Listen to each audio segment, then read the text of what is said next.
Hello my friends, I am Ventox, your resident Fate Phantom fanatic, and tonight we're back for section 13 of Lostbelt 7. Now, before we get started, just like the last couple of streams, I've been messing a little bit with my audio settings. People were saying that the general audio level was a little bit lower than most other Twitch, so I've done a couple things to try to bring the audio level up a little bit.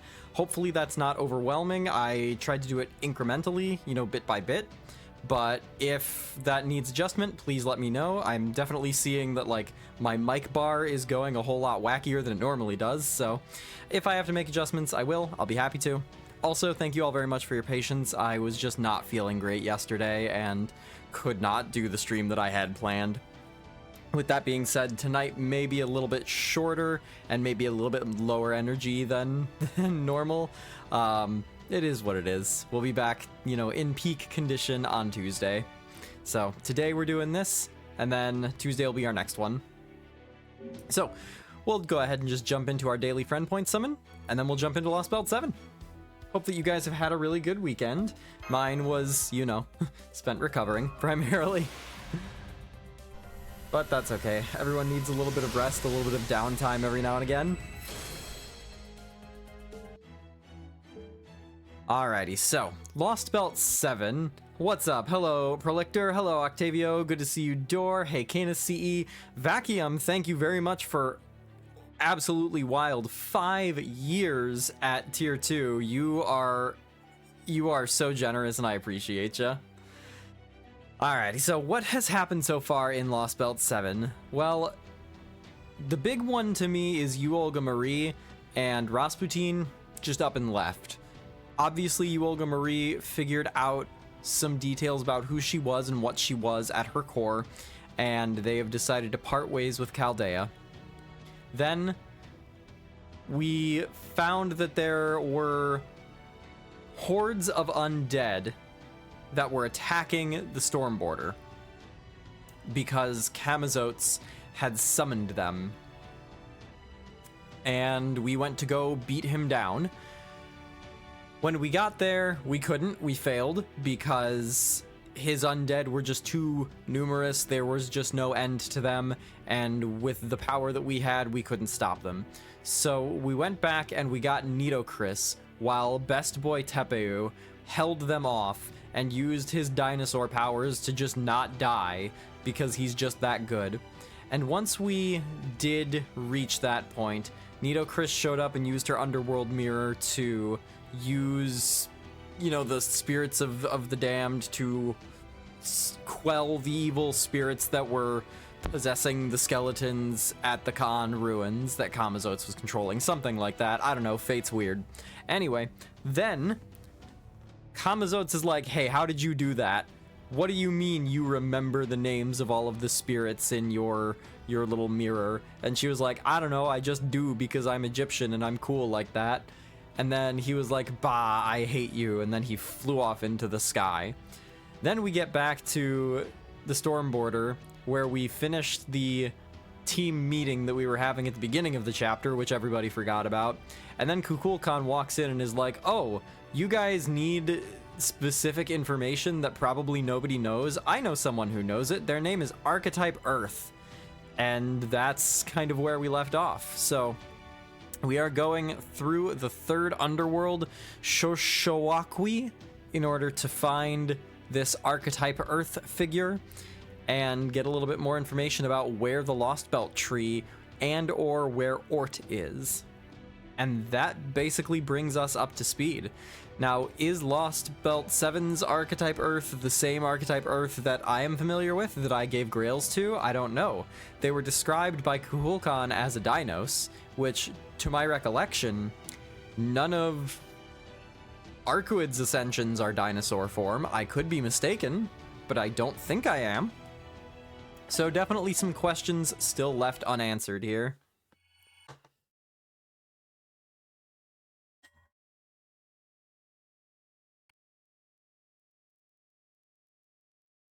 And as per usual, every time a new arrow starts, I have to unplug my phone and plug it back in because the capture card is wrecked.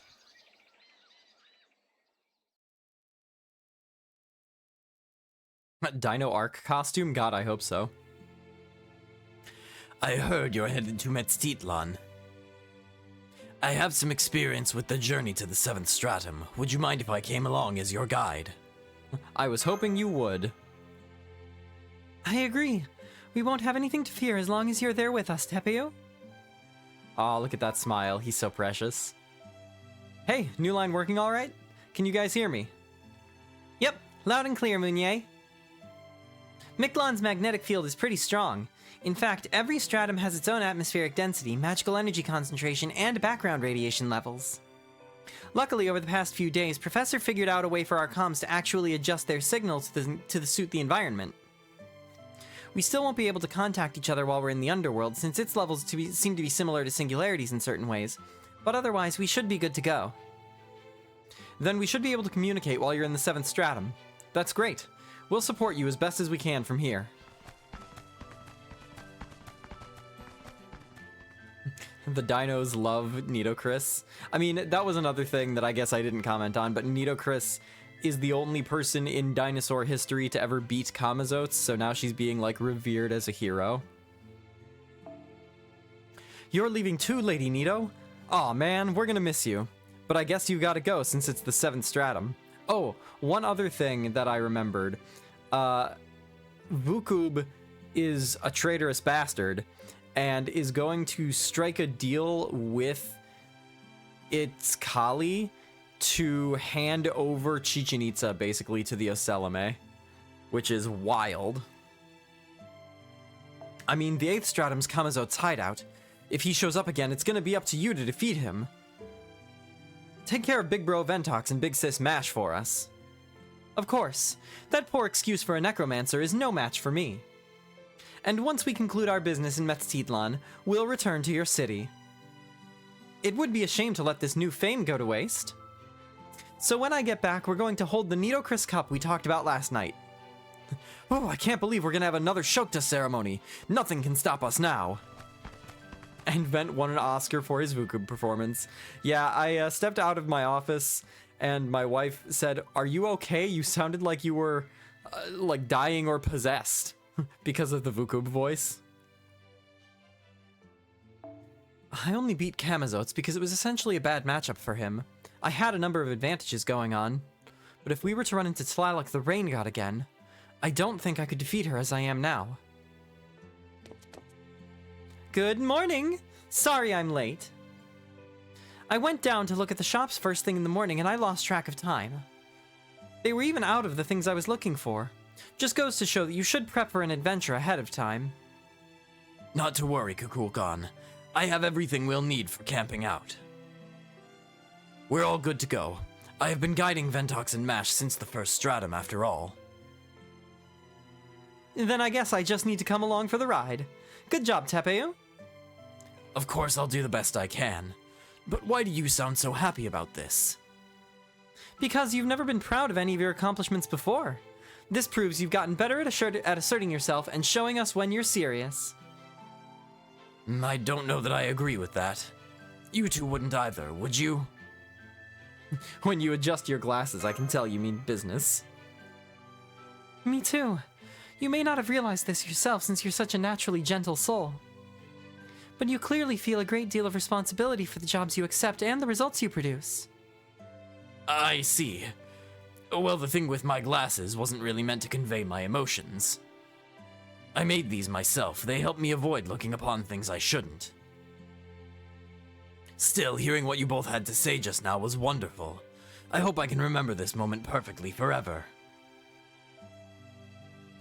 Okay, we should probably get going. It takes us about 2 days to reach the 7th stratum from here. We should be pretty safe with this lineup, but make sure you all stay sharp on the road anyway.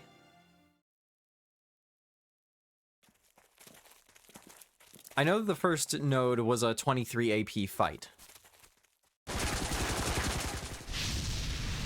And it seems likely that will be against Oseleme.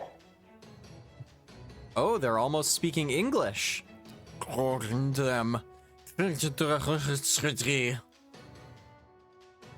geez, we're already in trouble. What the hell are they thinking? Are they trying to burn down the whole jungle? I guess this means we have entered their territory, the 5th stratum. Even so, I can't believe they tried to blast us with fire before we even got close to them.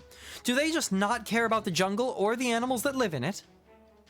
I think I understood a little bit of what they were saying. You too, Master. I thought I made out some of what they were saying just now as well. We all may have woken up at the same time, but the Oselime's language and how they exchange information must be changing rapidly. It's incredible how quickly they adapt, especially without the Malice protection. This is no time to be scoping things out. See that guy? He's their leader around here, the captain of their squad. We'd best take him out right now or he's gonna be a thorn in our side for who knows how long. Alright, you guys better turn that machine gun into scrap metal and pawn it off on Koyenskaya. Alright, throwaway fight number 1, let's go. Okay, I'm not going to be stupid. Please set one of these as your own starting member, okay. I can still take the appropriate support servant, so I'm good to go there. But then I need to take MASH.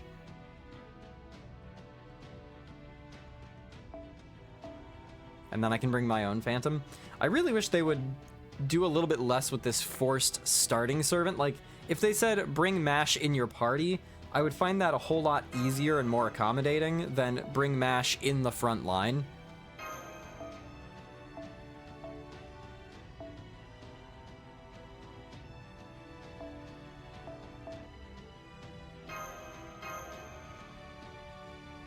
Because I don't really have a whole lot of flexibility with this lineup. But typically these throwaway finds aren't too difficult.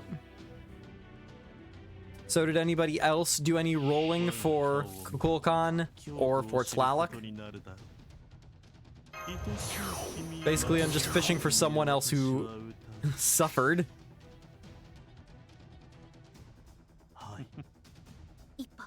Yeah, we'll do that. My experience with Kukulkan, though, has definitely been very strong. Like, I still have not committed to giving her the gold foes that I'm thinking about, but... Oh, ow, that's mean. But even so, she is vastly outperforming a lot of my other servants. Like, she just has very, very reliable setup for very good damage.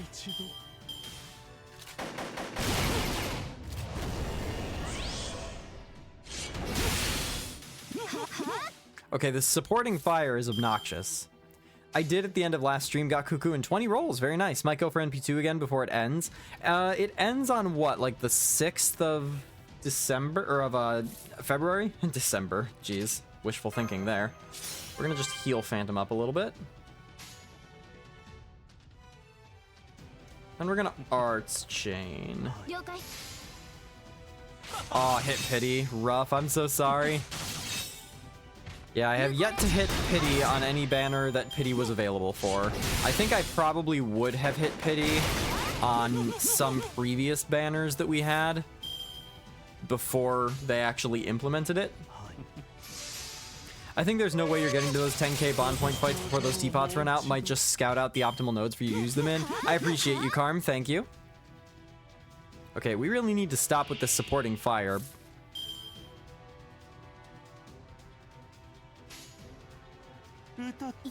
However, this should be reliable long-term. The shooting effect is so funny in some servants. I would like to see it with Kukulkan because she's got that like little blue aura around her whenever she takes damage.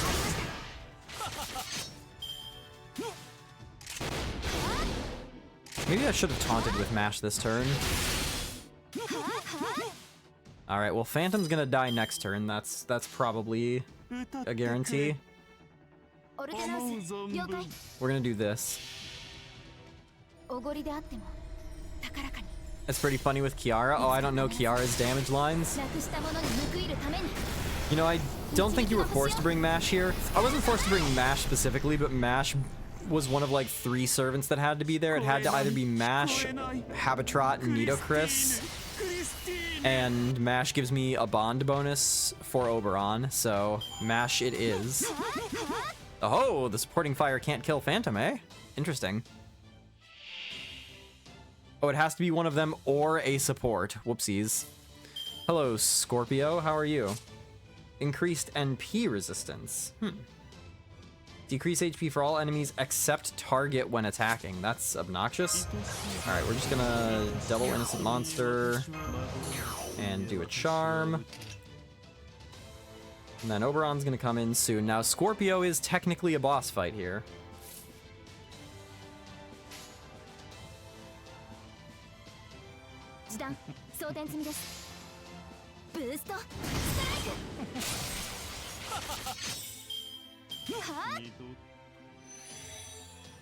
Which might spell disaster for us, to be honest.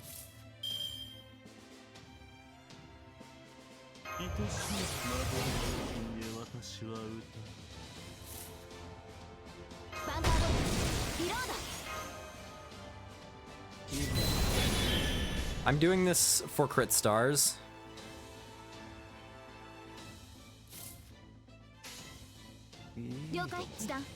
I don't know what happens on break bar, but we are hopefully going to find out this turn. Oh yeah, we're going to find out this turn. It's a shame that only hits one time. Scorpion Alias. What is that? Ignore defense up. Okay, that's fine. Actually, that's really obnoxious because that counteracts Mash's Noble Phantasm completely. And then just one hit evade, which probably happens at the beginning of every turn, if I were to guess.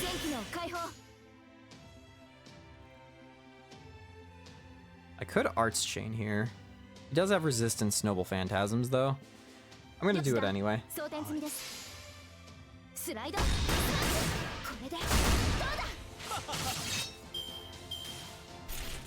Now, how much does this decrease? By quite a bit, actually. Yeah, that's obnoxious. Okay, now I think we just say goodbye to Mash outright. Yeah, I don't know if we're gonna win this one, to be honest. Now, if we land these crits. I don't know how much his Noble Phantasm resistance is.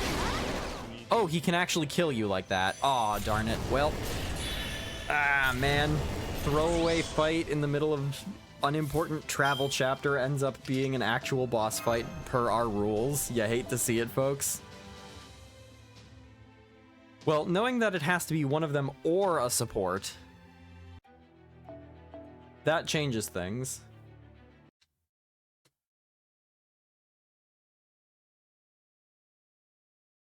So who else could I bring instead of Mash that would actually be useful here? Well, bringing real CEs would probably help as well.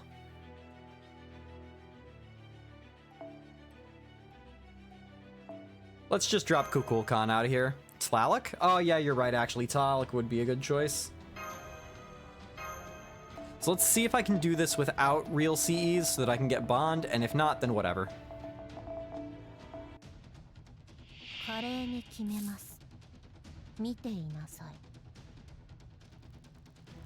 She's not gonna get a Noble Phantasm soon, which is a shame.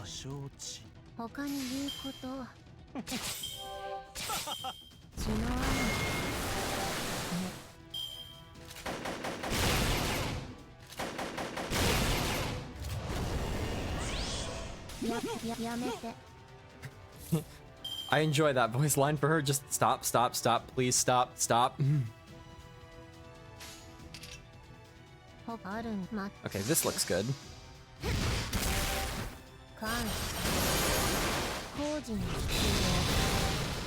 Okay, now I could Noble Phantasm with her.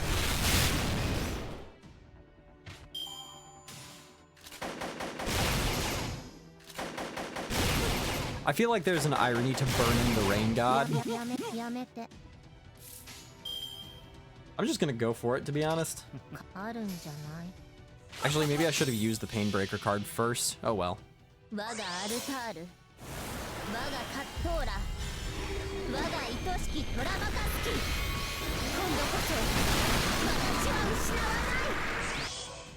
I just love that.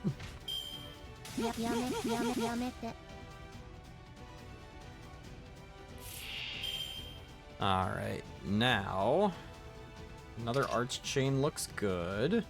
Gonna wait another turn or two to see how things shake out. So this is a guaranteed Phantom NP.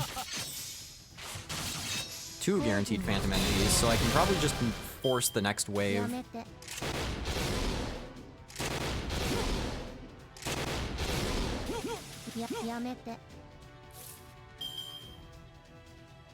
Okay, I'm gonna double Innocent Monster on this turn because I expect that I'll be able to win the wave.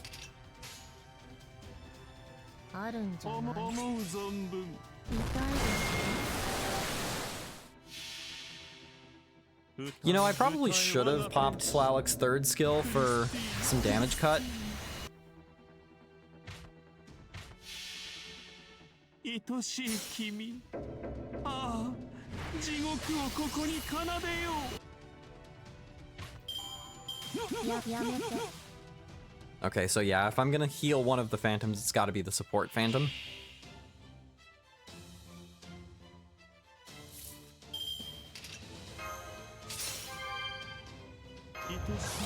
And now we just charm. I'm gonna charm again next turn and then swap the support Phantom out, I think. I could just swap him out right now for Oberon.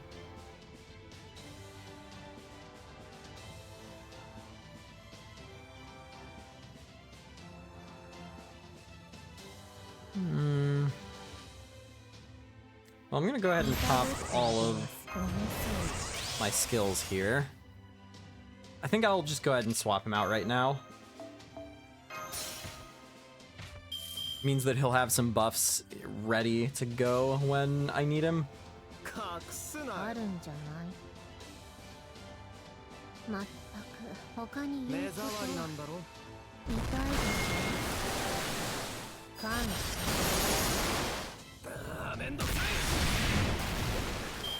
And then when he comes out, I'll also have a charm, so I'll definitely be able to buy myself a little bit of extra time here.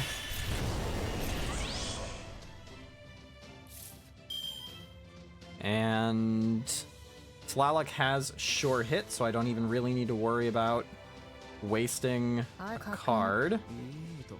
But I'm gonna do this so that I can get some extra NP damage out. Wow, that crit dealt some damage.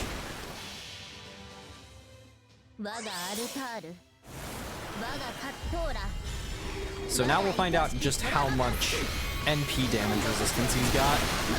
Not that much. Extra Tlaloc crits could definitely take him out here.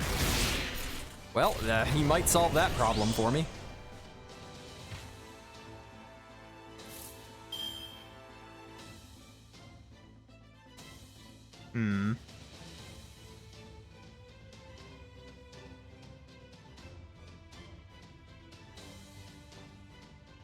Okay.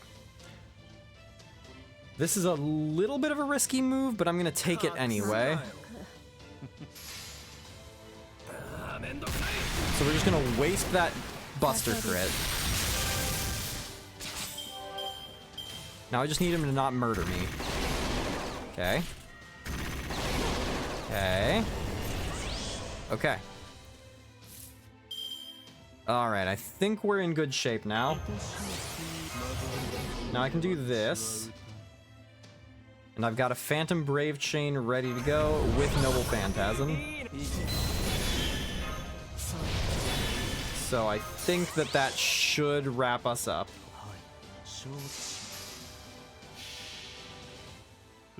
If the Noble Phantasm doesn't kill, the follow-up crits will. But we still do 96k, so we are good.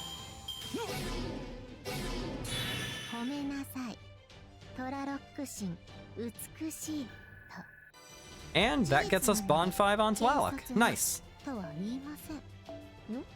Oh boy, I am super duper close to leveling up my master level. Hey, what's up, Flash? Happy Sunday. I was gonna say Saturday, but that's wrong. I see there's cornfields around here too. Of course. Corn is considered the flesh of the gods. It's been modified to grow anywhere and everywhere in Mictlan. It's also one of the Dinos' primary sources of energy, second only to the sun. As luck would have it, we have an excellent harvest today. Tomorrow we will be entering the 6th stratum, the 3rd underworld. While I am accustomed to it, the rest of you will be seeing the galactic sand dunes for the first time. The galactic sand dunes, dang. So tonight I want you all to get plenty of nutrients and rest up for the trek across them. I also have some sauce Baker was kind enough to prepare for us on the storm border. Huh? You're putting that black water on our holy corn? It looks kind of evil to me. What is it exactly? It is called soy sauce. If you brush it over corn before cooking it, well, see the result for yourself. I don't know that I've ever had soy sauce and corn. It doesn't sound bad, actually. I might give that a try sometime. Corn is just top tier. Love me some good corn. Kukulkan is not having it.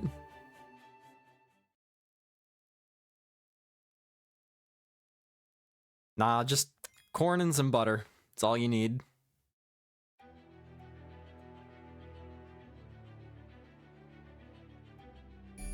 Watch the video? Oh, yes, yes, yes.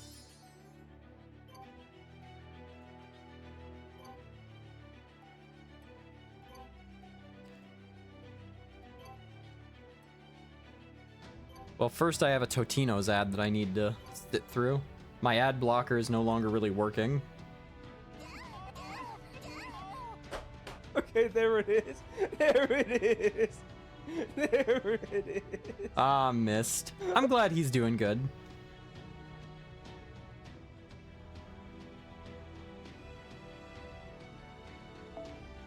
Alright. Oh, do I have a shot at my 4 0 AP story nodes in a row?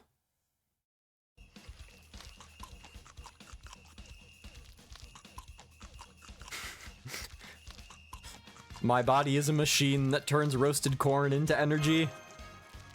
Did I just hear Domon moans? Yes, you did. Kukulkan, maybe that's enough. You'll give yourself a terrible stomachache if you overeat.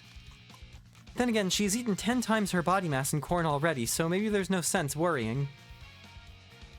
All good here. Tepeyu, another helping. I've been missing out on this tasty treat for 100,000 years, so I've got to make up for lost time, yes? Man, proper human history is downright devious. You're recklessly crazy. Why would you invent something that makes corn taste this good? Do you want the whole world's supply to be devoured? Well, I won't let that happen. I'm a god, you know? If it ever looks like we're going to run out of corn for good, I'll do everything in my power to make sure we don't. Ah, so this is culture shock. Terrifying. It seems we have a new possible cause of extinction on our hands. I'll look after Kukulkan, so don't worry about her. Enjoy your after-dinner chat. I enjoy the dynamics of every character in this group.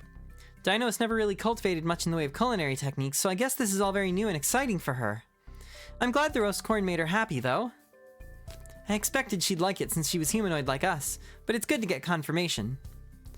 You know, Da Vinci, it may be a little late to be asking this, but if Kukulkan is this Lostbelt's god, why does she look like a human and not a Dinos? Well, because the concept of a god didn't exist until the humans showed up with the Oselame. I don't blame you for wondering. Whenever humans imagine being superior to themselves, they usually think of giants or beastmen. Their tendency is to mix the familiar human form with characteristics no ordinary human could possess. By that standard, you'd expect Kukulkan to look a lot more like a Dinos than human. Hear me, evil roast corn! Your days are numbered. I swear not to rest until every last kernel of you is in my belly. Are we sure she's not actually a dinosaur? Don't, Habitrot. I understand how you feel, but that's not nice to say.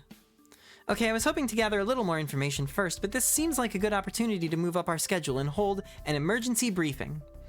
It's gonna be kind of heavy for an after-dinner conversation, though, so be ready for that. I like the notion that there's this serious business emergency briefing happening, and then like 5 minutes or 5 feet away in a tent is Tepeyu just stopping Kukulkan from getting out of hand while she is devouring corn like an industrial wood chipper. Alright, I'm not going to keep you waiting any longer. I'm sure you've been wondering about the origins of Mesoamerica and the Magecraft world, and why the 7th Lost Belt turned out the way it did. We should have discussed that at the start, so on behalf of Chaldea, I'm sorry it took this long to get to it. But while we maybe took the scenic route to get to it, the time has finally come. Are you ready, everyone? Are you ready, Ventox? Then let's get this episode of Da Vinci's Mythology Corner started. Oh boy, it's exposition time.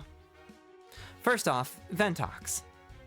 I believe Mash already told you about Proper Human History's Chichen Itza and the relationship between Maya and Aztec mythology, right? Do you remember what she said? It would be fun if there was like a little quiz mini game here. The Mayan stuff came first, followed by the Aztec. Very broad strokes, but since we're discussing the Lost Belt, I guess a basic understanding will do for now. Then taking all of that into consideration, let's go over our journey so far.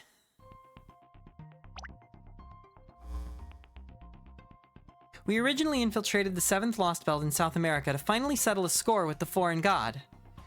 But after breaching the storm wall, instead of the South American continent we expected to see, we found Pangaea, the massive supercontinent that once contained all of Earth's landmass. Immediately after, the ground split open, revealing what I can only describe as a light we don't understand yet. That light struck the storm border, sending it crashing down into this underground world known as Mictlan. And as you'd expect from its name, Mictlan strongly reflects the characteristics of Central America rather than South America. That's most likely because this Lost Belt's roots, that is the basic idea underpinning it, comes from Central America and proper human history. So it would be more accurate to refer to this world as the Central American Lost Belt rather than the South American Lost Belt. True, but its surface coordinates are still in South America, so let's just stick with South American Lost Belt. Now, here's my first observation. Digging a little deeper into Central American mythology, in addition to being closely tied with the natural world, Central American mythology also tries to focus on an astronomical perspective. They took a great interest in outer space. In fact, there are still lots of depictions of rockets pointed toward the sky that remain in Mesoamerican murals and relics today. Why is that? The Magecraft world has a theory. They think that Mayan civilization's interest in outer space may have started with a figure who already knew plenty about it. As in, an alien? Yep, it came from outer space, but it wasn't the kind of creature you're probably imagining. 66 million years ago, during the 5th of the Big Five extinction events, an enormous meteorite crashed into the Yucatan Peninsula in Central America. The resulting shockwave is believed to have become a massive heat wave which covered the entire planet, effectively ending the dinosaurs' time as Earth's dominant life forms. I understand dinos are different from dinosaurs, but I've also been told their bodies are equally strong and durable. So if this event wiped out the dinosaurs and changed the entire ecosystem, it must have been quite the disaster. Yep, the earthquake created by the meteorite's impact exceeded a magnitude of 11, and the resulting tsunamis were easily over 300 meters tall. Recently, some people have come to believe that another meteorite landed in West Africa at around the same time. But either way, there's no question about the impact on the Yucatan Peninsula. There's just too much evidence of it. There's the 160-kilometer crater along the peninsula. Iridium, a rare metal, was discovered there too. And above all, the enormous underground cavern that was clearly formed by a meteorite impact. You see, there are lots of springs called cenotes in the Yucatan Peninsula. They're essentially very deep pits with groundwater bubbling up at their bottom, which made them crucial sources of water. And one of the reasons these cenotes formed in the first place was as a result of the changes the meteorite impact had placed on the bedrock, which explains why many of the cenotes are connected with each other underground, like a giant ant colony. See, this means there must have been a massive underground world running beneath Yucatan Peninsula as back as 66 million years ago. You know, I thought that this was going... cenotes? Ah, cenotes, okay. That makes more sense, it's a Spanish word. I thought this was going to be Da Vinci's Exposition Corner, but it's just Da Vinci's History and Science exhibit. For the people living there at the time, the underworld of Xibalba from Mayan mythology was very real. Over time, this underworld myth was brought into the Aztec mythology as well, where it was reborn as Mictlan. And the Magecraft world believes that the primal fear that the locals had of Mictlan wasn't a product of legend, but because that very real fear was inscribed upon their DNA. Inscribed upon their DNA? No, they were perfectly normal except for one additional factor. The Yucatan Peninsula meteorite was obviously chock full of resources. And I don't just mean the kind of rare metals that are nearly impossible to find on Earth. I mean matter, or even life forms that didn't exist on Earth at all. What I'm saying is aliens arrived on the same meteorite that hit the Yucatan Peninsula. Yep, dead serious. Although I guess calling them aliens might be overselling it. At any rate, the meteorite came with intelligent life from another planet. We don't know whether they used life on Earth as host bodies like parasites, or if they outright fused with them. Either way, this intelligent life arriving on Earth resulted in the rapid rebirth and development of advanced life on the planet. What's more, it did so in ways beings like ourselves, who reproduce sexually, could never duplicate. These extraterrestrials had to multiply quickly over a large area and without pause so they could cover all of Earth. And the best way that they could do that was via the natural world's most abundant form of life, plants. This means the beings which arrived with the meteorite weren't conscious beings, but fungi with the ability to store and convey information. They parasitized Earth's plants and helped them to develop their seeds. Once humans came around, they were revered as the incarnations of nature itself. Those are the roots of all the Mesoamerican gods. They would attach to just about anything and lend them their power. At times, they probably appeared as natural forces themselves. Sometimes I bet they used animals as their host bodies. Other times I wouldn't be surprised if they used humans. In time, people who would eventually form the Mayan civilization were born. Those who were the most compatible with the fungi became priests, kings, and sometimes gods. So basically in the Magecraft world, it's believed that it was these fungi which gave the Mayan people their visions of outer space, the fungi's homeworld. One of my favorite memes, I guess, is the spoilers out of context thing. And I feel like that would be a very fun one to put together for Lostbelt 7. Dinosaurs, fungus, what else? Batman, corn. Yeah, exactly. The Last of Us, but beneficial. I mean, yeah, I guess probably beneficial. It still is parasitic, but I guess the word parasite has a negative connotation, but it would be more aptly described as symbiotic if the human race developed alongside this fungus. Life finds a way. So these aliens, these visitors attached to the meteorite from 66 million years ago, were the origin of this civilization's gods. What does that remind me of? Who does that remind me of? Da Vinci, when you say fungi, are you talking about the mushrooms we know today? Well, recently there have been theories that all fungi on Earth not only share a common language, but that they also communicate through their own underground network. A topic for another time. In retrospect, calling them fungi may have been misleading. They more closely resemble the roots of a plant than anything else. Imagine microscopic life forms that operate entirely via nerve tissue, and you'd have the right idea. I'd guess they looked a lot like living filaments.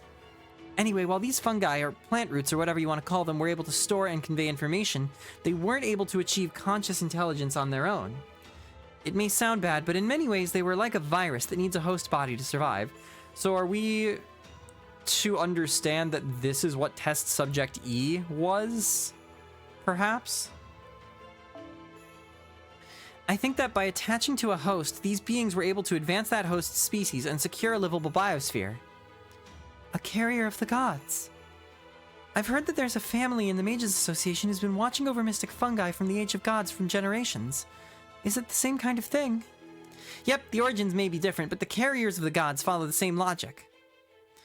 The result is humans infected with divine blood who can manifest mystics from the Age of Gods here in modern times. It doesn't get much rarer than that. In Aztec mythology, Quetzalcoatl and Tezcatlipoca often appeared as humans, despite being gods. But if Quetzalcoatl was actually god filaments using the king of that age as its host body, then it all makes sense. First, these aliens attached themselves to plants, which caused plant life to flourish. This resulted in Central and South America's massive jungles and rainforests. They then used the plants to spread out underground as a nervous system to cultivate all around the world. Over time, they noticed the emergence of humans, Earth's prime species, and oversaw the end of the Age of Gods. When these beings' own time ran out and they accepted they would never return to their home in outer space, they decided to entrust their hopes and dreams to their children inhabiting Earth's surface, humans. And that is the story behind the Mayan and Aztec civilization. Their mythology still remembers Earth's Big Five extinction events, yet doesn't portray them in a negative light. It's a mythology focused on the rebirth of species, filled with the will to overcome even the worst world-ending disaster. Okay, that was a lot. Kukulkan is asleep now, so I overheard your discussion. If I understand you correctly, Da Vinci, you're saying that human history diverged based on the species. These extraterrestrials chose to carry on their wish to return to their home. In proper human history, they chose humans, and in this South American Lostbelt, they chose us, dinos. Does that mean this Lostbelt began after the mass extinction event 66 million years ago? If so, this Lostbelt would have the longest history of any of them, by far. No, for that matter, it would mean this Lostbelt's prime species has been developing for even longer than proper human history. Yeah, I'm pretty sure that's all correct. But there's still a lot we don't know. It's safe to say the meteorite that crashed on the Yucatan Peninsula marked the point where this Lostbelt began. But I still can't see what happened after that. Why does Kukulkan look human instead of dinos? Why does this Lostbelt's god filaments choose to parasitize dinos and not humans? The dinosaurs would also have been wiped out during the fifth big extinction event. So if the filaments were going to choose any species to parasitize, they surely would have chosen mammals, the dominant form of life, just like they did in proper human history. I'm sorry, I'm pretty sure I've at least got the broad strokes right. I probably could have inferred a little more if Holmes were here, but this is the best I can do on my own. I see. So you need more information to make additional inferences. Why don't we try looking at it from a different angle? We may not know why the god filaments chose the dinos, but we do know the basis for our being... do we know the basis for our being chosen? Oh sure, that much is pretty clear. Before I go on, I'd like to just go over some facts. Ventox. Based on the information we've gathered so far, what can you say about the dinos? That they're sick as hell? That their skin has a unique characteristic. Let's go with that. Whoa, you noticed! Impressive! Okay, now let's go over the rest of the answer. They of course have the same musculature as dinosaurs, and they can camouflage themselves like chameleons, they can communicate telepathically, they're all herbivores despite the diversity in their species, and they can nullify physical impacts using biowaves. It should be impossible for those traits to have evolved on Earth organically. They're high intelligence in particular. I don't mean that it's impossible for them to be smart. I mean that most herbivores simply wouldn't be capable of it. It's just not feasible that at their size, dinos would be able to obtain the required nutrients for survival on an herbivorous diet alone. Which means the dinos must be replenishing the energy they need via different means. The teachings of the sun.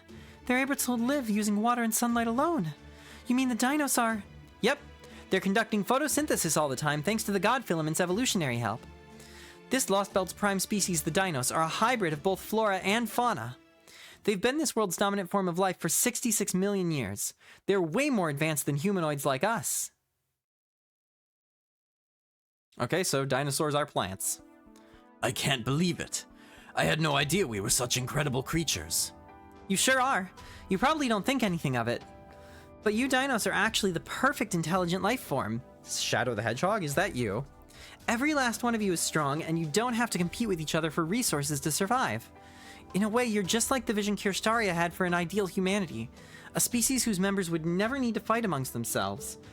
This would be a really interesting spot for Kirstaria to have landed. I feel like things would have turned out very, very differently if Kirstaria had gotten here in the 7th Lostbelt instead of the 5th. I'm glad it was the dinos who are the ideal species, the ideal prime species. Yes, Kirstaria's goal wasn't a pipe dream after all. Except it was. The ideal species he hoped to see exists right here. And the fact that they're all so kind like Tepu makes me so happy. That being said, even though I can make an educated guess about the meteorite hitting the Yucatan Peninsula being the branching point for the South American Lostbelt, I still have no idea why it ended up with this unusual structure. The only way we're going to find out is by going to this observatory. But first, we've got to get through the next checkpoint, the third underworld. Then again, this time we've got Nito Chris Da Vinci and the ridiculously overpowered dinosaur god snoozing away over there. So I'm sure we can handle anything this place throws at us. Bring it on, I say! Fairies were also kind of Wodheim's ideal species, and we all know how that turns out. It depends on if you define humans as a resource, because the fairies definitely did fight each other in the Lostbelt. I mean, the fairies had wars. I don't think that the fairies would satisfy what Kirstaria was looking for. Ow. Just bonked my tooth with the edge of this cup.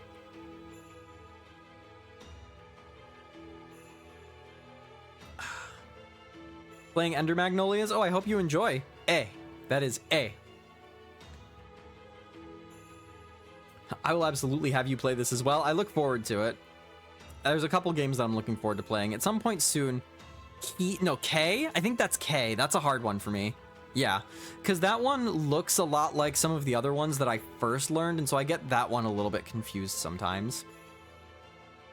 Yeah, like I said, I added all of the basic hiragana kana, so they are all in the pool here. So there's a few that are going to be newer to me.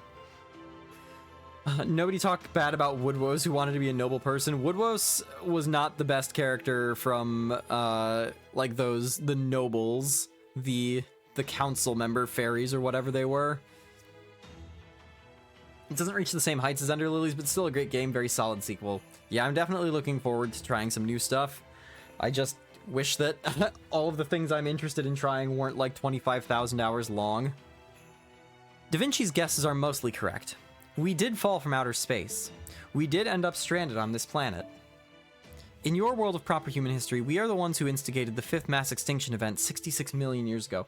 I wonder if this person who is speaking, this is the second time that we've gotten first-person narration from a party that we don't know who it was. At first, I think I speculated that it was Kukulkan speaking, or something like that.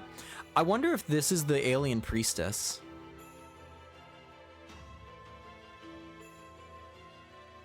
That's my current speculation. But this is a Lostbelt. In this world, thanks to a tiny deviation in its path, the meteorite that devastated the Earth arrived 250 million years sooner. And that is where our worlds parted ways. It is also where the Mictlan you see here began. For 234 million years, we used our roots to keep the supercontinent together. But then, 66 million years ago, this planet faced its 3rd extinction level event. In proper human history, this is where the old world ended, and the new Cenozoic era began. Instead of waiting for humans like you to appear later, we chose them to carry on. We chose the prehistoric children who continue to survive so valiantly on this planet, just like those of you who would be born later.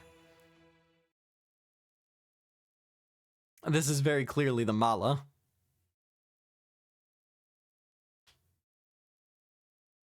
Looks like everyone else is still asleep, except whoever I'm about to have a conversation with. Kukulkan. Oh, you woke up. What a coincidence. So did I. Since I'm up anyway, I decided to give Habitrot a break and keep watch for her. I was just admiring Mictlan's night sky. Go and get some more sleep. I've got the lookout stuff covered, yes? You're not going to go back to sleep. Then would you like something to drink? You need to stay hydrated, right? You want to know how we're seeing stars even so deep underground? Well, unfortunately, Mictlan's night sky isn't actually a window into outer space. It just looks like one. The stars we're seeing are just the Mala using phosphorescence to imitate what the real night sky of so long ago looked like. Cheers, Zeke. The only real celestial body here is the sun. And even that's technically a fake since it's a really tiny artificial recreation of the thing. Of the real thing.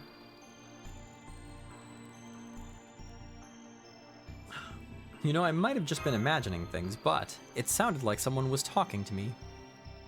Were you only pretending to be asleep earlier, Kukulkan? Wow, you saw right through me. I didn't think it was really my place to speak up there, so I figured pretending to be asleep would be the best way not to interfere. I mean, the whole conversation would have come to a screeching halt if they had asked me to weigh in, you know?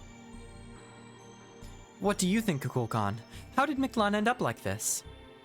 I wouldn't have known what to do if you had asked me those kinds of questions. If you had asked, I would have had to answer, and since I can't lie, well, I decided to pretend to be asleep and wait until the storm passed. Does that mean you have something to hide? Of course you do. You're a Nasuverse character. But you kept something from Da Vinci too, didn't you? There was a moment you could have pointed out that she was wrong, but you chose not to say anything. Why is that? You already know whose dream it was you saw when you were back in Chichen Itza, don't you? Is it because you didn't want to interrupt? Or because you realized I was only faking being asleep? And you knew instinctively that if you spilled the beans, I'd kill you? I'm gonna go with I didn't even notice the contradiction, because that might get us a bit more exposition. The fact that you even thought to... Hang on. The fact that you thought to even say that proves you did know. I don't know why you decided to keep quiet, but I'm kind of glad you did. Thank you. Anyway, that's enough joking around. You guessed right. That dream you saw came from the Mala, the god filaments rooted here in Mictlan. I don't know how you ended up harmonizing with Mictlan so well, but you didn't do anything wrong. So there's nothing wrong with telling everyone what you saw and discussing it with them. But there's a pretty good chance that doing so would expose a certain someone's thoughtless misdeeds. I guess she will have no one to blame but herself for that. Okay, so I guess it was the Mala / Kukulkan. You mean you forgot what you dream almost as soon as you wake up? Are humans just like that? Man, now that I think about it, I'm the same way. I thought I was the only one who was so forgetful. Oh, okay, I'm gonna say goodnight again. Just chalk all this up to a dream and forget it when you wake up. I mean, don't worry about anything. I'll be keeping watch all night. Kukulkan is like just on the cusp of being a girl failure, and I really appreciate that. She's not quite there, but she's almost there.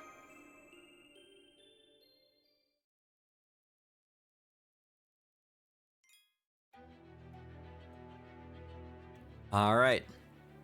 The 6th stratum, the Galactic Dunes, they called it, I believe. Oh no, 5 AP boss fight, Archer. I wonder who this is gonna be. Why are all the female Lostbelt Kings girl failures? Is Scotty a girl failure? I don't feel like she is. Let me think. Scotty...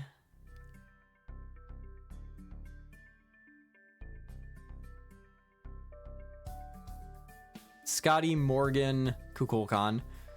Yeah, no, Kukulkan's really the only one I would categorize as a girl failure. There's a difference between being a girl who has failed and being a girl failure. And I don't know that I can put into words what that difference is.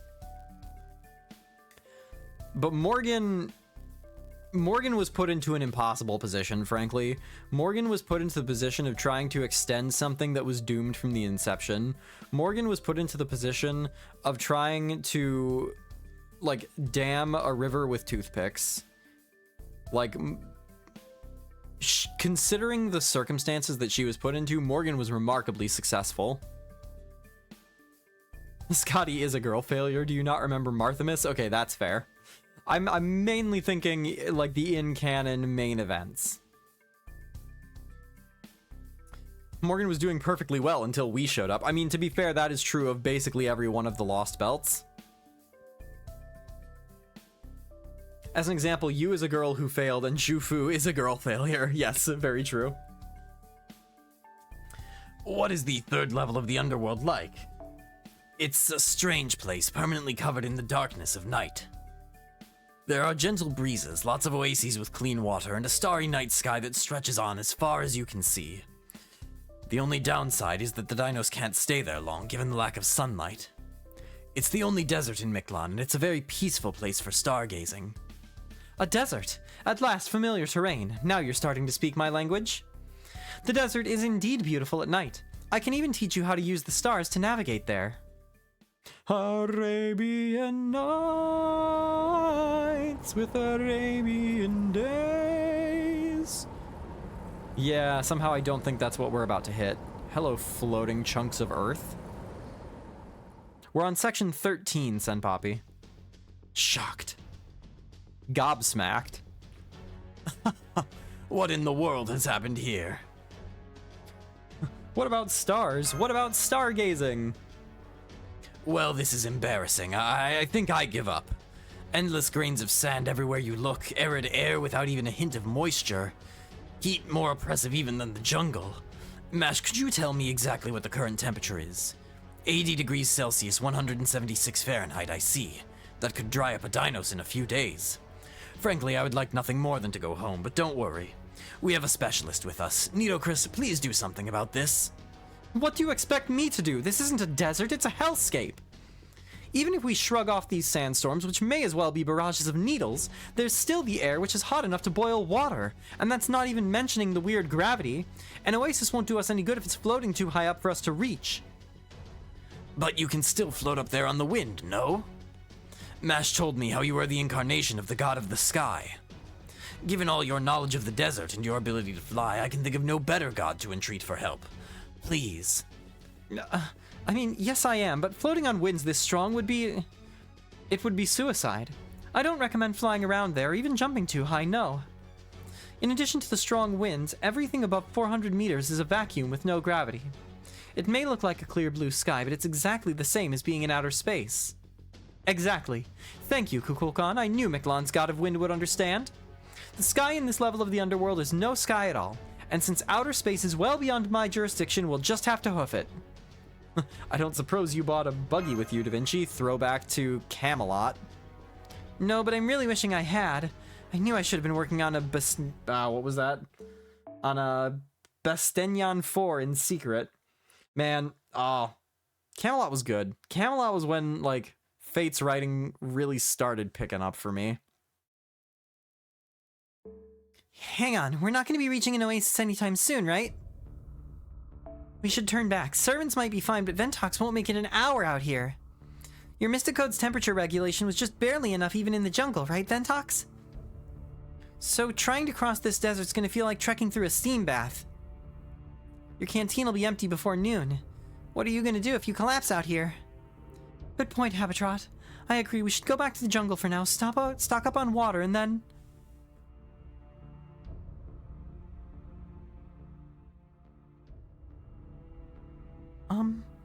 I don't see the jungle we came in from anymore. Is the sandstorm just blocking our view? I hope that's all there is to it. Hang on, let me send Typhony out to look. Meanwhile, we should stay together so the sandstorm doesn't separate us. Hold hands, grab onto each other's clothes, whatever you need to do. Dibs on Tepeu. Typhony's back. What did she find out, Da Vinci? Bad news, she couldn't find a way out of the desert. Somehow, even though we only had just arrived from the jungle, we're out in the middle of the desert. This must be the underworld's trial. But making sure Senpai has enough water is a matter of life and death. If only we could at least mitigate this heat somehow. Yeah, I'm against continuing on like this too. Damn it, I let the cool environments in the first and second underworlds lull me into a false sense of security. I should be able to generate some water, but as hot as it is, this isn't going to save Ventox or Tepeu from heat exhaustion. I didn't think it was going to be this bad either. Damn it, I knew I should have gone around the shops a little more. If only we had a yellow cucumber from Chichen Itza, we would have been able to regulate Ventox and Tepeu's body temperatures. It's not your fault, Kukulkan. Almost nobody uses yellow cucumbers these days. Only a very old shopkeeper would even think to stock them. Why, what's this that I happen to have in my bag with me right here, right now?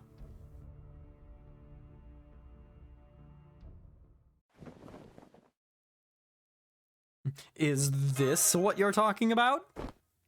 Thank you, don't mind if I do. Tepeu. I'm sorry. Truth be told, my mind reached its boiling point some time ago. Tell me, Ventox, where did you get that? From a shop. Go ahead, I have two. Thank you, don't mind if I do. What vitality. What energy. It almost feels like ice moving through my veins. Normally being out here would be suicide, but just now I feel incredible. Go on, Ventox, try it. Nom nom nom nom nom nom nom nom. Cucumbers, garbage tier. Pickles, top tier. You ate it as is. Are you sure it's safe for humans, Senpai? It's like natural ice cream. An edible work of art. What the... So it's a cooling fruit, or a vegetable that excels at helping people beat the heat, similar to green cucumbers. It did look pretty good. It's a shame you only brought 2 of them. Then why are your food takes this horrid lately? Oh man, I can't believe I'm getting ratioed twice in a row on this. Feels bad. This is perfect. With yellow cucumbers that good, you won't need any more water for the rest of the day. Thank goodness you managed to find such a well-stocked shop, Ventox. And of course, great job making sure you were prepared for anything. Well, actually. Sheba just sent me alert. Hostiles! Please be careful, everyone. Heat signatures are burrowing through the ground toward us. Worry not. Any demonic beast that lives in the desert is subject to my jurisdiction. This time for sure.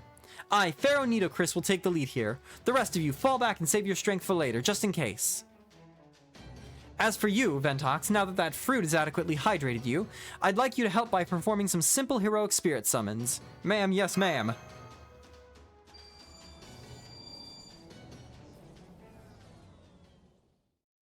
Rutro Raggy. How do we feel about tomatoes? Tomatoes are my single favorite food in the whole wide world. I love tomatoes. I love tomatoes so much. I could just chomp on cherry tomatoes until the day I die. I will add tomato to any sandwich or burger that I ever eat. No questions asked. I will take extra tomato. I really am not a huge fan of cooked tomatoes. Once you if you put tomatoes on like a margarita pizza and then put it in the oven, like once you've got those, or like sun-dried tomatoes, typically I'm not as huge a fan because it dries them out and they kind of lose that I don't know, that acidic tone that they have.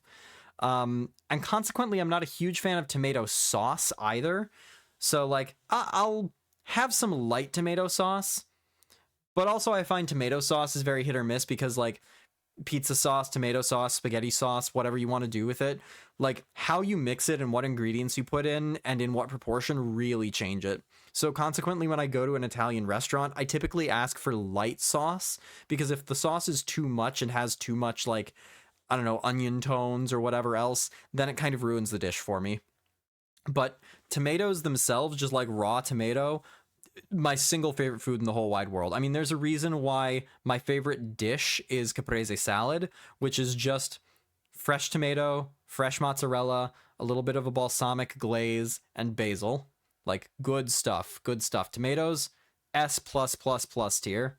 I love tomatoes so very much. I've had roasted cherry tomatoes. They don't dry out much. I have not had roasted cherry tomatoes. Typically, if I have, like, tomatoes that have been cooked, it's, like, in the context of, like, some sort of flatbread or pizza, or otherwise it is... Well, I don't really need Bond, so I'll just grab this for friend points. Don't care. Otherwise, it's usually raw tomato. Yeah, tomato is good. Apples, simple but good. Always love a good tomato. Or a good apple. I'm sorry, guys. I am tired and still recovering my health. My brain is not good. Tomato fanboy speech was not what I was expecting when I opened the stream. Tomato, apple, I mean, you eat them the same way anyway, it's fine. But yeah, apples, good, reliable, basic but good. Oranges, I like clementines, like the tiny little oranges, a little bit better than I like the big, like, beefy oranges. You willing to do a tier list? I'm very willing to do a tier list, absolutely. I just need you to provide me the tier list.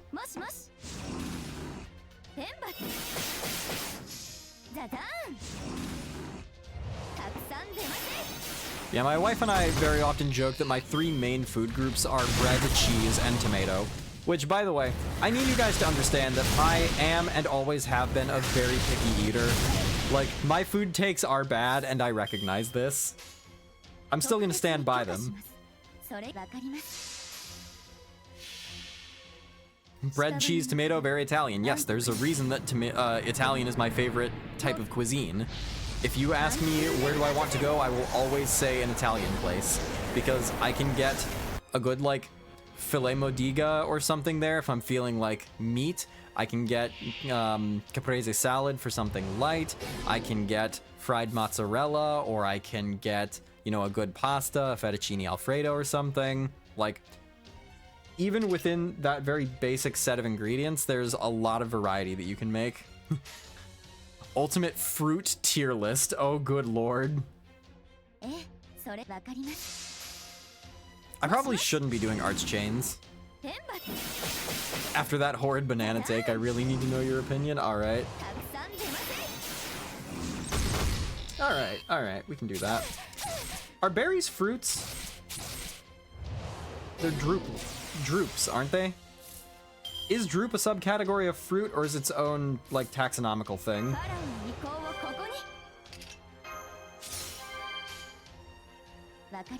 Yeah, let's just...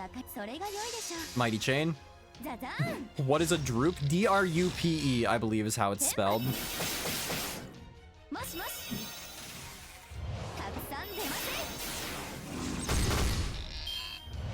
Leave it to me to tangent off stream into the taxonomy of plant life. It's not that unreasonable, honestly, given the subject matter of Lostbelt 7 appearing to be like plant mammal hybrids. A droop or stone fruit is a type of fruit. Okay, so yes, a droop is in fact a fruit. There we go.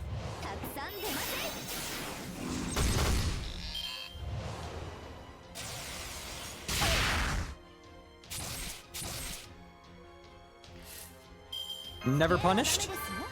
Oh. I've been punished.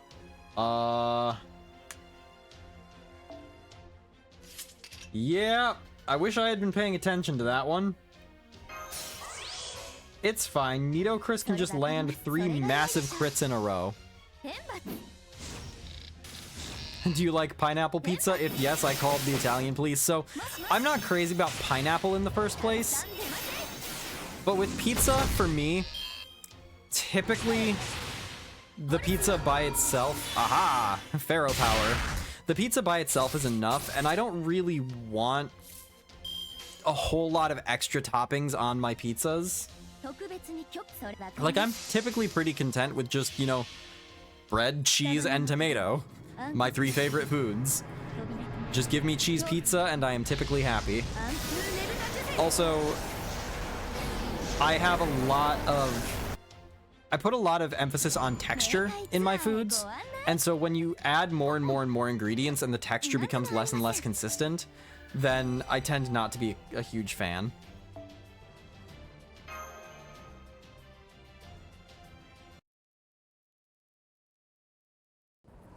My favorite part of pizza is the crust. It depends on the pizza. It depends on the crust. You need to have a pizza with a crust. Well, first of all, let's back up. It depends on what type of pizza you're having. If you're having like Detroit style pizza, which is like super duper thin crust, or if you're having like New York style pizza, that's going to be different than if you're having Chicago style pizza or tavern style pizza, or, you know, a pan pizza, or, you know, whatever. Every type of pizza is going to be different, but for most types of pizzas, I like ones that have a thin crust that's crunchy and crisp, but not like burnt. So I actually recently got indoctrinated into the cult of the pizza stone. I got a pizza stone for Christmas, and boy, what a difference it makes. Cooking your pizza in the oven versus having a pizza stone. Wow, the crust stays nice and consistently crispy all throughout. It doesn't burn, it doesn't get like blackened, but it's not like droopy or floppy. I am here to push pizza stone propaganda all day long. Do you like Japanese food by chance? I know they also put an emphasis on texture pretty often. I have not honestly had an opportunity to try a whole lot of authentic Japanese food. I like ramen, and I particularly like ramen shops that like let me request what I want in there, because I'll happily have, you know, some ramen with like a chicken broth and some chicken, or like some beef, or, you know, some other protein, whatever they've got on offer. Fry an egg, add some, I don't know, some veggies in, but specific ones, then I'm pretty happy. But if it's just like, hey, give me what you've got, then typically there'll usually be something that I'm not crazy about. I recently had Japanese curry for the first time. I have been really, really trying hard to expand my culinary experiences, and try things that I've never tried, even if I don't think I'm gonna like them. And I think I could do Japanese curry. I'm willing to try a few more different Japanese curries, because what I had understood curry to be is the Indian curry, which I have since learned is pretty different from Japanese curry. And Japanese curry is a little bit more mild, and especially like add some white rice and, you know, absorb the curry stock or broth or whatever it is. That was fine. I could do that for sure. So I'm eager to try more stuff. What I won't do is seafood. I really just have never found any seafood that I've liked. So most types of fish that I have tried have been outright a no, like I cannot take one more bite. The only exception to that is swordfish, which I did not love, but if you put swordfish in front of me at a fancy event and said it would be incredibly rude not to eat this, I could actually eat it, as opposed to most fish. I will not do shrimp. I will not do lobster. I get it. It's you know, a luxury. It's a delicacy, whatever. I do not care. It is just literally water cockroaches. I can't do it. I cannot do it. Calamari, I've never had. The idea of it really grosses me out though, so I'm also probably never going to do calamari. I don't like fish or lobster. I'm okay with shrimp or scallops. Yeah, nah, seafood's a pretty hard no for me. But most meats I'm pretty good with. I actually just over the holidays, my older sister is a hunter, and her husband, the two of them, you know, hunt wild game and then bring it home and prepare it and cook it. So for the holidays, when we went over to her house, we had pheasant and venison and rabbit, and I have never had any of those before. The rabbit was not my favorite. The pheasant was... I don't think I would do pheasant again. I would do rabbit again, but it wasn't as good as the venison, which the venison was excellent. Wow, the venison was really good. I would love to have venison again. So you can eat a walking milk machine but can't eat a swimming fish? Correct. That is correct. Is it logical? No. It is what it is. And then as for like fruits and veggies, that's probably where I've got my widest, you know, scope. Veggies particularly, I'm pretty good with most veggies. Onion is kind of the one thing that, like, I can stand onion notes in a dish, but I don't like actual onion. Like, I will not put onion on a burger. I won't eat onion rings. I don't like that. Otherwise, most veggies I'm pretty good with. And then fruits are hit or miss for me. Bread, you can't go wrong with. Cheese, you can't go wrong with. I had duck for the first time in my life on vacation to Prague last year, and that was also surprisingly good. I've never had duck. The other thing, gator, which I had, is fine. I wouldn't go out of my way to eat gator, but like, if someone put gator in front of me, I'd do it again. Bison burgers are good too. What about garlic? Garlic, basically, you can't go wrong with. There's no such thing as too much garlic. Gator as in alligator? That is correct. That is correct. I can't believe you lived in Florida for so long with the general inability to eat seafood. I mean, where I lived, there was not a whole lot of like major seafood because I was very central. I was, you know, landlocked. I haven't agreed with any of your food takes so hard as garlic. Yep, garlic is so good. Garlic is excellent. Gator is seafood? Gator's not seafood. Gator's a mammal. Or are reptiles mammals? Are those taxonomically different? I don't know. I did not pay enough attention in my, like, 5th grade animal kingdom. Whenever I or my dad cooked, we had copious amounts of garlic. Yeah, garlic is very good. There's a lot of herbs and spices that I'm a fan of. Reptiles are reptiles and mammals are mammals. Okay, well, reptiles I will eat, mammals I will eat, fish I will not eat, seafood I will not eat, insects I will not eat. Mammals don't lay eggs. Yeah, that is true. Except platypus, right? Platypus are like the weird exception that God got really drunk one day and then woke up the next morning and was like, oh, what the hell did I do last night? And that was putting together the platypus. So you would eat tepeyu. Yeah, pretty much. Tepeyu is mammal and plant. I can do both of those things. What about escargot? Escargot is snails, right? The idea does not sound good. I don't think I'll ever go out of my way to try escargot. If it's presented, then maybe put a couple drinks in me and then tell me, hey, here, try this, you'll like it, and maybe I'll try it. I don't think I could stomach the texture of snails, even if the taste was good. Well, I don't know what the texture would be like. You know, the way that you prepare it makes a big difference. I've just never been in a circle where escargot is served. I'm not really around the fancy high society very often, which is my impression of things like escargot and calamari. One of the things that I find is really interesting is lobster. At least in American history, lobster used to be considered like a really awful, garbage, peasant working class food. And only relatively recently did it become a luxury. For a long time, lobster was like something that you stomached because you didn't have any other choice. Calamari? Oh no, not calamari, sorry, caviar. That's what I was thinking of. Caviar, not calamari. I eat a full bucket of caviar every morning. I'm rich, I swear. Okay. So you're admitting to bourgeois taste? Yes, exactly. I don't eat that peasant food. Yeah, caviar, which I have never had. And I probably would not go out of my way to try either. Escargot are not slimy at all if they are baked. I should add they remind me of baked mushroom texture with that sort of rubberiness. How do folks in this chat feel about mushroom? Are you sipping your Cabernet right now? Well, first of all, if we're talking about wine, then I am a Moscato purist. I love me some Moscato, just some nice, light, sweet dessert wine. Love me some Moscato. I'll do Prosecco very happily. I'll do most like champagnes. I don't really like red wines too much, though when I was traveling in Italy, I did have the opportunity to sample some really good wines. Would you like to try Scirocco? What is Scirocco? I don't know what that is. That's the first I've heard of it. Risotto's pretty good. Risotto's good.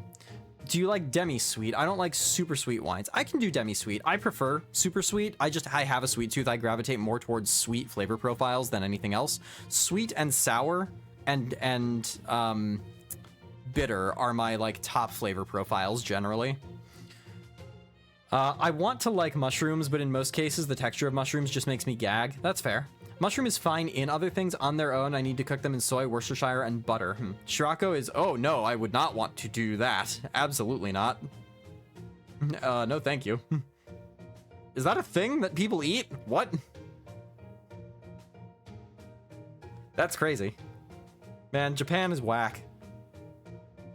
See, that's one of the reasons I want to go to Japan really badly, but I am very reluctant to do so because I worry about finding foods that I would be able to eat reliably and consistently. Mushrooms are not a top food of mine, but I'll never say no to them. Yeah, I think I'm not sure who it was that said risotto. Yeah, Flash. Risotto is pretty good. Risotto is kind of my top use case for mushroom. You exclaim at the idea of Scirocco, but isn't the same as caviar, just the male equivalent. I don't like caviar either. I don't find caviar appealing. You mentioned you can't do seafood, but what's your opinion about sushi? So this is actually something that my wife and I have been talking about over the last couple of weeks, is going to like a sushi place and trying some that either has minimal seafood or no seafood. I would be willing to try stuff. I've never really had seaweed, so I'm not really sure how that would be texture for me, but I'd be willing to try it. I don't really go out of my way for sushi because the general impression of sushi is like it's fish, right? And so I don't want to go to a place that's fish. I'd rather go to get a burger or a pizza or Italian food or like Hispanic food or something.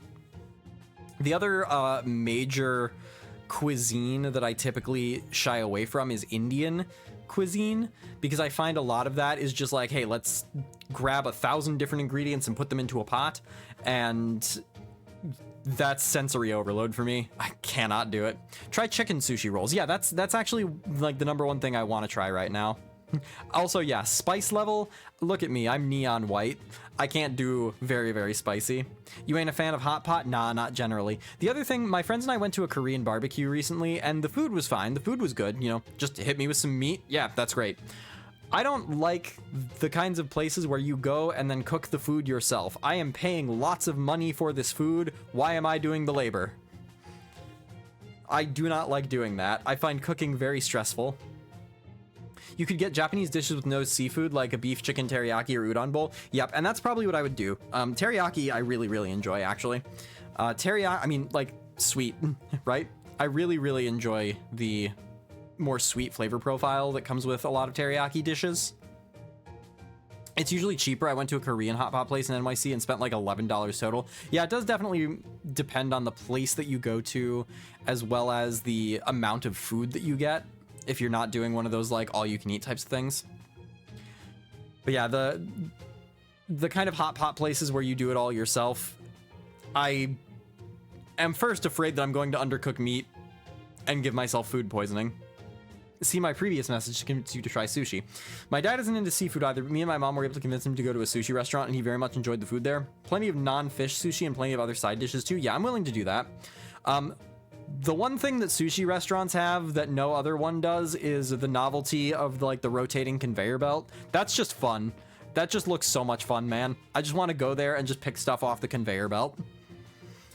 So true. I go to a restaurant so I don't have to cook. Don't make me pay you extra to make a dish I could buy the ingredients for cheaper and make even more of it at home. Exactly. Yeah, the vibes are fun. Yeah, it's like, oh, it's you've got like the pot, like, or the cooking stuff in the table. That's fun. That's a novelty, but it's not worth it for me for that. LMAO, the conveyor belt sushi. It's so good. It's just so fun. I don't think all sushi restaurants have conveyor belts. No, not all of them do, but the ones that do, I love it. I want to try the water slide noodles. Water slide noodles. I'm not familiar with that.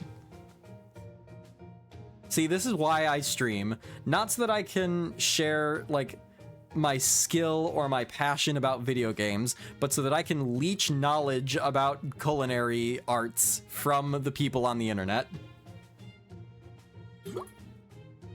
Okay, I'm giving up on this thing. I just cannot drink out of this cup anymore. I will smack my tooth. I will spill water on myself. It's too big, it's too unwieldy. They have a bamboo chute where they slide noodles down to you, and you pick them off the slide to eat them? Interesting.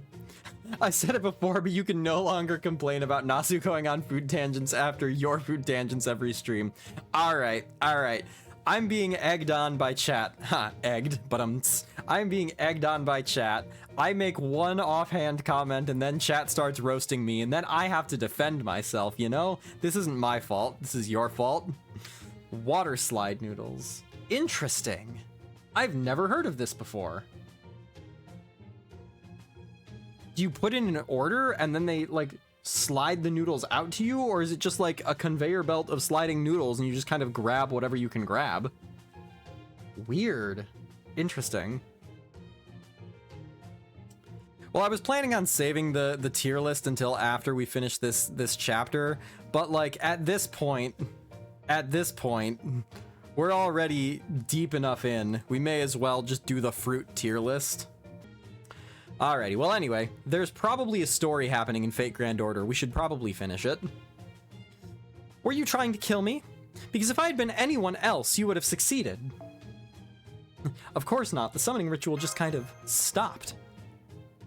You weren't able to summon anyone? Didn't you say you could summon any heroic spirit you want when you're in the underworld? Forget insolent. Failing to summon aid here is downright incompetent. I appreciate your faith in my abilities, but you wildly overestimated me. I'm afraid you're mistaken, Pharaoh Nitocris. I was right here, I saw the whole thing. Senpai's summoning ritual did go off without a hitch, but then it seemed like something external nullified it before it could work. I'm guessing it has something to do with a rule that's unique to this level of the underworld. I had a grand time with the tier list. Thanks for that, guys. Look, I enjoy doing tier lists. It is low stake, it is just fun. It's just silly distraction that is a fun way to talk about our opinions on stupid, inane things. I know someone, I'm not sure who it was, but somebody redeemed a tier list for Lostbelt 7 characters that we have so far. If you can put that together and send it to me, I'd be happy to do that tonight as well. Let me see who that was. Zeke. It was you, Zeke. Oh, I didn't realize. A summoner who's lost the ability to summon is like a bird that's lost its wings. As a caster, I can understand your frustrations. Forgive me, Ventox. I shouldn't have yelled at you when I didn't have all the information. And as a fellow worker of spells, let me offer you some advice. Don't mistake your inexperience for weakness. No one is an expert at everything. When things are truly bad, bemoaning your situation only makes it worse.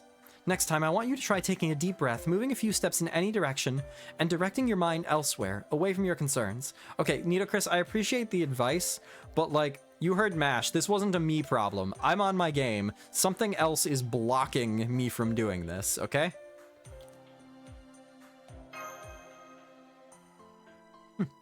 Don't worry about it. Those desert insects were no match for me. They may have caught me by surprise at the start, but I got used to them. Now I can handle 10. No, 100 easily. Say, that's right. As a pharaoh used to command the Sphinx. You should still have that same authority even here in Miklon's underworld. That Sphinx was actually a gift from Pharaoh Ozymandias, but I'll just keep that part to myself. All that aside, the fact that your summoning ritual was aborted like that is pretty concerning, Ventox. I'm not too worried about us for the moment since we have heavy hitters like Nitocris and Kukulkan around. But your not being able to summon other heroic spirits worries me. What kind of rule could have... Habitrot? Uh-oh. What is it, Habitrot? Why are you gawking like that? There. Look there. Look, look, look. Huh? Hello?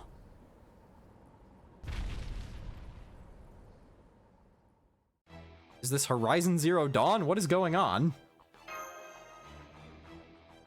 Yeah, I see them too. Those have got to be the legs of some crazy huge creature. With toes that big, the whole thing must be something like 60 meters tall. It's the same size as Protea. Damn it, we need to hide and fast. But there is nowhere to hide. Everyone gather around me and stay low to the ground. I'm going to open up my sacred garment. Oh my. Nitocris exposing herself to the desert winds. Well, I was thinking I might call it early after this arrow, but like, I'm deeply curious about what this 60-meter tall something marching through the desert is. Is this next node absurdly long? Because I need to know what I'm about to get myself into. But also I need to rest because I am still a little under the weather. No? Alright, Maladel says no, so that's good enough for me.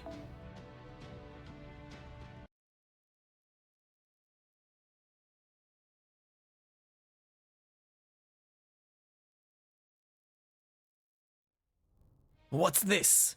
Are you hiding us under cloth? Shh! Quiet! This is the divine protection of the great Lord Mejed. So long as we stay put, that creature will never see us. This should give us a chance to see what is going on. Does this mean you were Lord Mejed all along?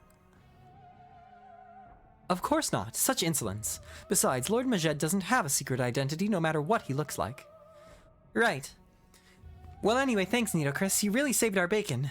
What a great little portable camp. This should let us catch our breath and see what's going on outside. Now where's that Shadow's owner?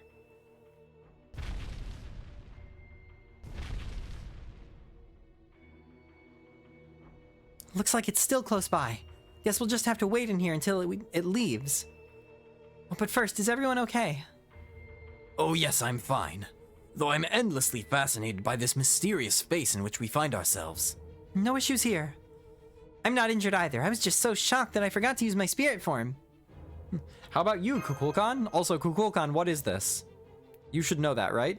Oh sure, I wasn't surprised at all. In fact, having you worry about me has put me in a great mood.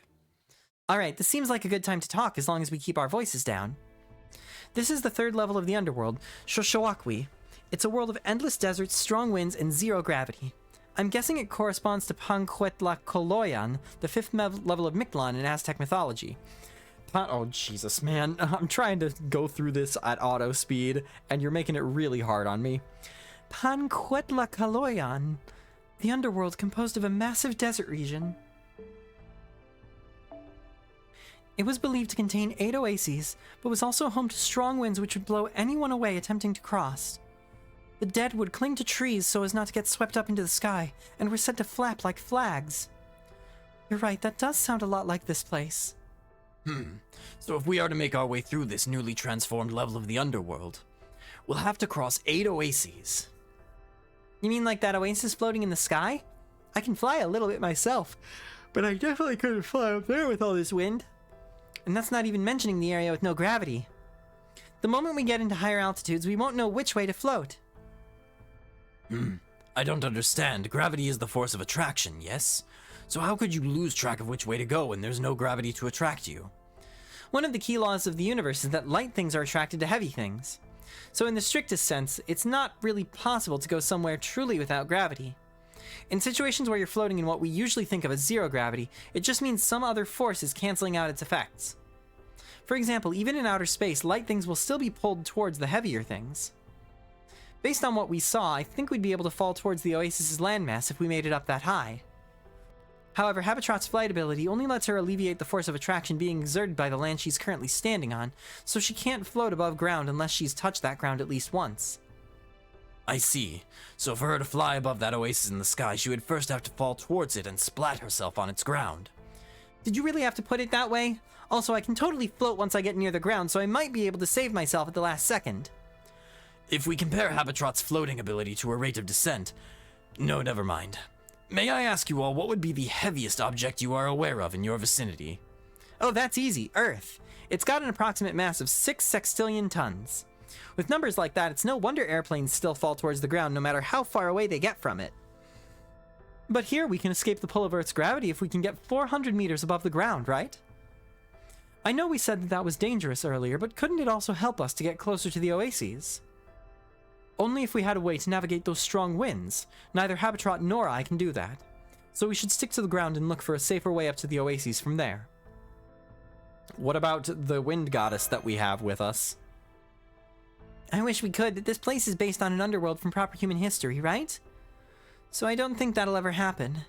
Also, there's no telling when that giant might just step on us. Right. We can't stay here forever, but don't worry, Habitrot. We have Nitocris here with us, and she knows all about crossing deserts. Ah, suddenly getting a bad feeling. As I have told you twice now, I can't fly in these conditions. As Pharaoh, you can trust that I am telling you the truth. So I'm in the same boat the rest of you are. Now, can we discuss this like adults? Happily getting ready to head back outside. Can't we at least draw lots to choose who leads the way? Isn't Chaldea's approach all about fairness? My ally? I didn't see what that was saying. Alright, random fight here. So this has to be Nitocris. This can be... Oh, I see.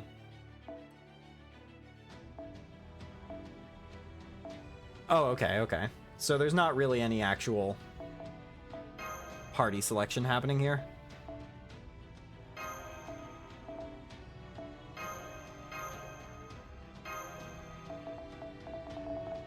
The alien fungus wind goddess who loves giant corn and soy sauce. Don't forget the soy sauce. Roasted giant corn. Alright. Nitocris, show them what you're made of.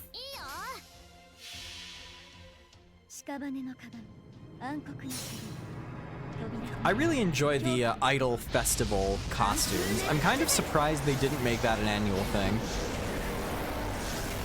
Like, I know we've already got the annual Lotto, Valentine's Day, Summer, and Christmas events. Now that was rude.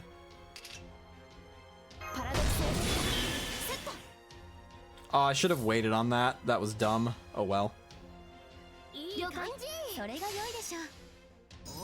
I just want infinite sprites of Tepeyu holding giant versions of small items. The amount of effort that went into the Tepeyu sprites is honestly really surprising. Okay, there's big intimidation. Which is just one time flat, which is really obnoxious.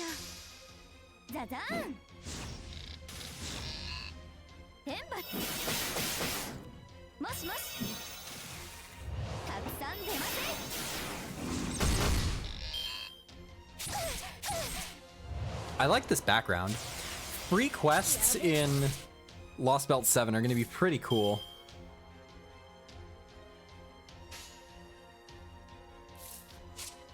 So this is 3 turns of NP Seal. Okay. Let's do Amalgam Goad. It wastes the taunt, but it at least gets us some more NP gain. He'd be like Shaq holding normal-sized items all over again.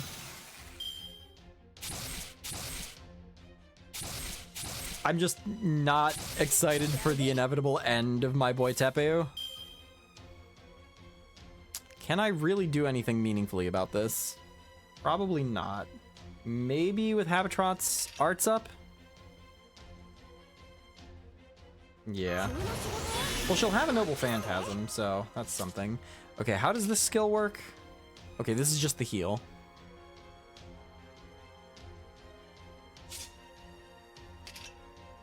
And then this is the kill button, which I don't want right now. What do you mean end? He's obviously going to be summonable. See, I appreciate at the very least that he as a character is like accepting of the inevitable end. Wow, that barely did enough damage. Oh, come on. What is this, Dune?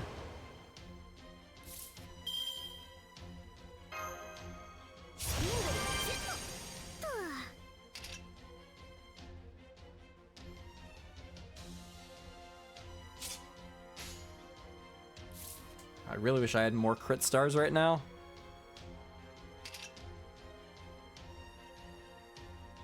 No. Oh well, we'll give it a shot. 50-50, I believe. Wouldn't be surprised if this is a Dune reference. I have never read nor watched Dune, and I really should.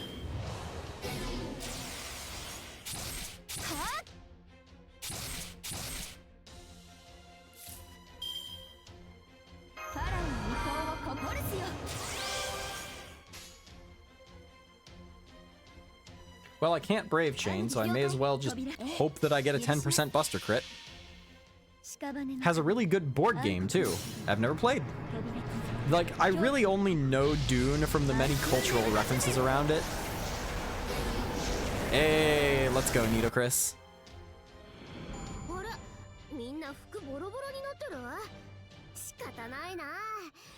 One day, I really need to get a team of, like, all of the massive, giant characters and then Habitrot. Because she's got to be the smallest character we've got, right? Alright, well, no guarantees that I'm going to figure out who this giant enemy is, so I think that's going to be where I wrap it up for tonight. Didn't Nasu take so long finishing Lostbelt 6 because Elden Ring came out and he was obsessed with it, or am I thinking about another game? I don't think Elden Ring. Oh, maybe actually. No, I feel like the development of Lostbelt 6 must have happened well before Lostbelt, or before Elden Ring came out, I would think. Wasn't it an idle game? Now that I buy. Alrighty guys, well, like I said, that's going to be it for tonight. I need to go get some rest, and I already started tonight later than I normally would, so next stream is going to be on Tuesday, and hopefully I'm going to be a little bit more energized for that one.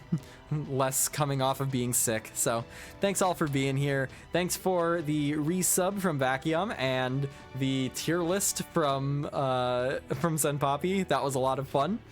I will be seeing you guys in a couple of days, but in the meantime, be kind to one another, be kind to yourselves, be safe, go treat yourself to a green apple, and as always, peace out. Good night, everybody.